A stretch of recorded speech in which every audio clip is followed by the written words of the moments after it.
बहुत स्वागत है इंडिया न्यूज डिजिटल पर आप सभी का। आपके साथ मैं अंजलि मुदकर। ब्रिटेन में अब आगे क्या होने वाला है, बिल्कुल ये बड़ा सवाल बना हुआ है।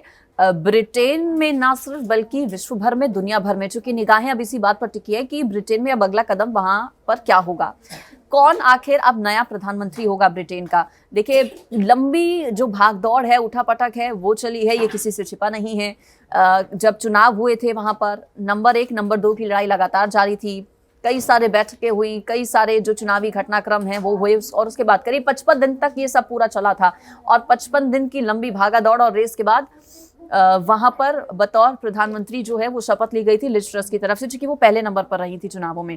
नंबर 2 पर रहे थे ऋषि सुनक, माना ही जा रहा था वो भी प्रबल दावेदार थे, लेकिन दूसरे नंबर पर रहे थे और शपथ ली गई थी लिज ट्रस की तरफ से। लेकिन अब गुरुवार को, यानी कि बीते कल, लिज ट्रस की तरफ से अपने पद से इस्तीफा दे दिया गया है। वो इस दौरान थोड़ी भावुक नजर आई और उन्होंने अफसोस उस पर जताया। उन्होंने कहा कि जो वादे जनता जनार्दन से वहां की उनकी तरफ से किए गए थे, वो उन वादों को पूरा कर पाने में कामयाब नहीं हो पाई हैं और इसी ग्राउंड पर उनकी तरफ से जो इस्तीफा है वो दे दिया गया है।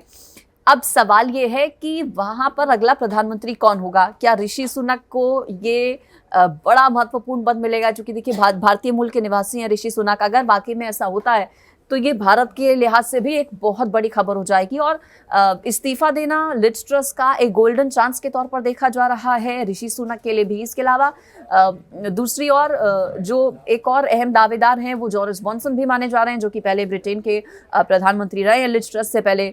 बोरिस जॉनसन की तरफ से जब इस्तीफा दिया गया था तो वहां पर चुनाव हुए थे और एक बार फिर से अंदर खाने जानकारी ये मिल रही है कि बोरिस जॉनसन भी प्रधानमंत्री एक बार फिर से वहां के बनाए जा सकते हैं।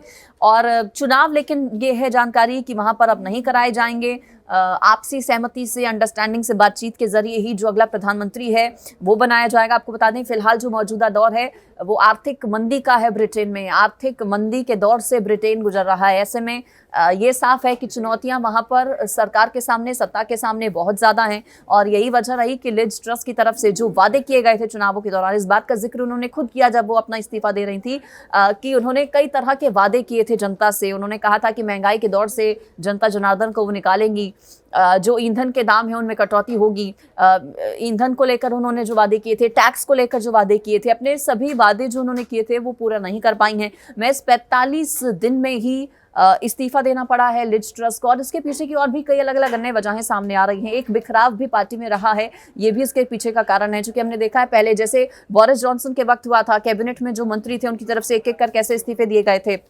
और लिज ट्रस की अगर बात करें तो लिज ट्रस के साथ कैबिनेट में जो लोग थे उनकी तरफ से भी इस्तीफे का दौर जो है वो शुरू हुआ और उसके बाद फिर लिज ट्रस ने भी बीते कल अपना इस्तीफा दे दिया। अब निगाहें टिकी हैं अगले कदम पर कि अगला प्रधानमंत्री ब्रिटेन में कौन होगा और जो चुनौतियां ब्रिटेन में फिलहाल बनी हुई हैं उनसे कैसे पार पाया जाएगा। भारत की भी इस पर निगाह इसलिए टिकी है चूंकि ऋषि सुनक सबसे ज्यादा रेस में आगे चल रहे हैं और समय भी बहुत ज्यादा नहीं लगने वाला है। देखिए, आज 21 तारीख है और कहा यह जा रहा है कि अगले हफ्ते यानी कि 28 तारीख तक कह सकते हैं कि 28 तारीख से पहले जो नया प्रधानमंत्री है ब्रिटेन का, उसका नाम सभी के सामने होगा।